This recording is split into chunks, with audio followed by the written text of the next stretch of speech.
कांदा बियाण्याचा मोठा घोळ समोर आला आहे. जालना येथील कलश कंपनीचे कांदा बियाणे बोगस निघाल्याचा गंभीर आरोप शेतकऱ्यांनी केला आहे. चांदवड तालुक्यातील वाघदरी गावात शेतकऱ्यांनी मोठ्या विश्वासाने हे बियाणे घेतले.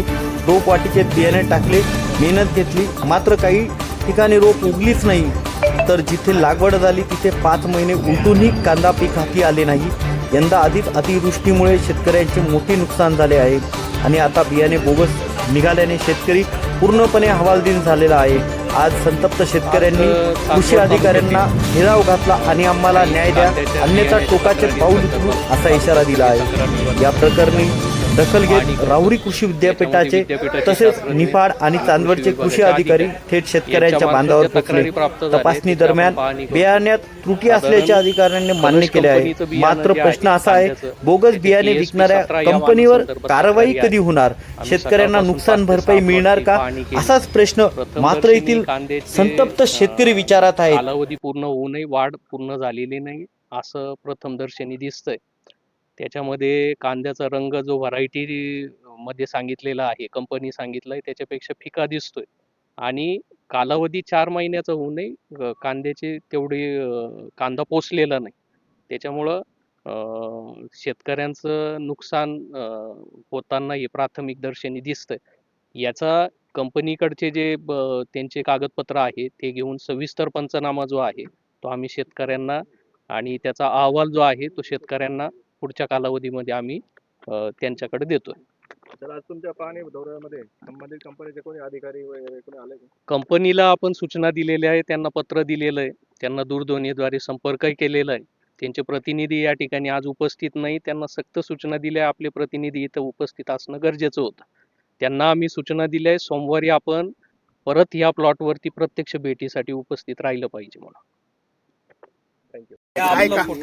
काय करायचं बेसिकली हे सर्व स्ट्रक्चर आलं पाहिजे.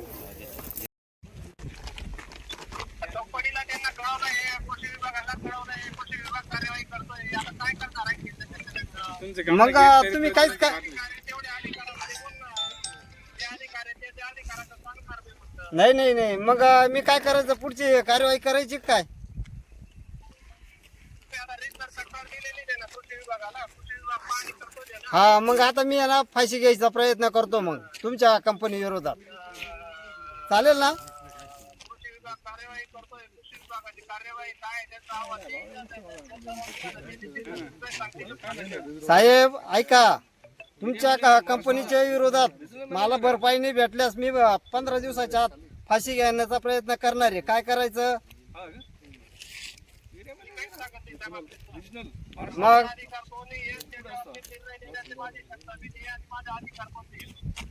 मग तुम्ही कोणाला कळवणार नाही का?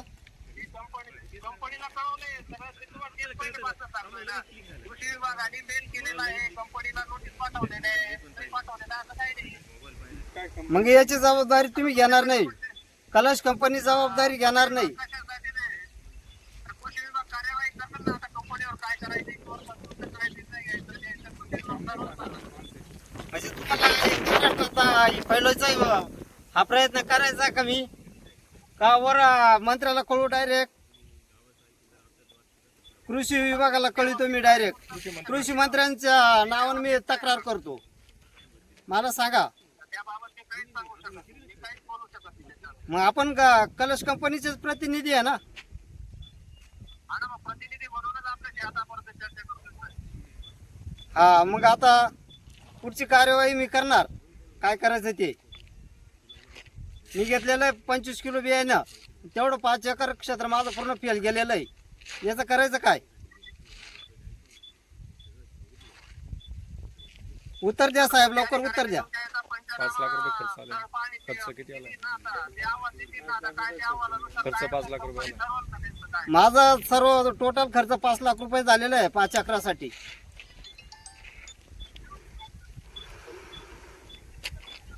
माझ्याकडं सर्व बिल वगैरे सर्व आहे.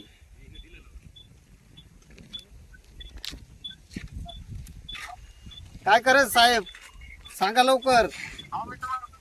तुम्ही किती बी वेळ तेच विचारलं तर माझं उत्तर थोडी तेच आहे. मी तेच सांगतोय ना तुम्हाला, माझ्या हातात काही नाही आहे. माझ्या हातात निर्णय घेण्याची माझा काही अधिकार. हा. काय सांगणार तुम्हाला आता? आज आज कृषी विभागाचा पंचनामा होता, तुम्ही का आले नाही कोणी? कृषी विभागाला तरी ना आम्ही जागेवर नाही घेतला.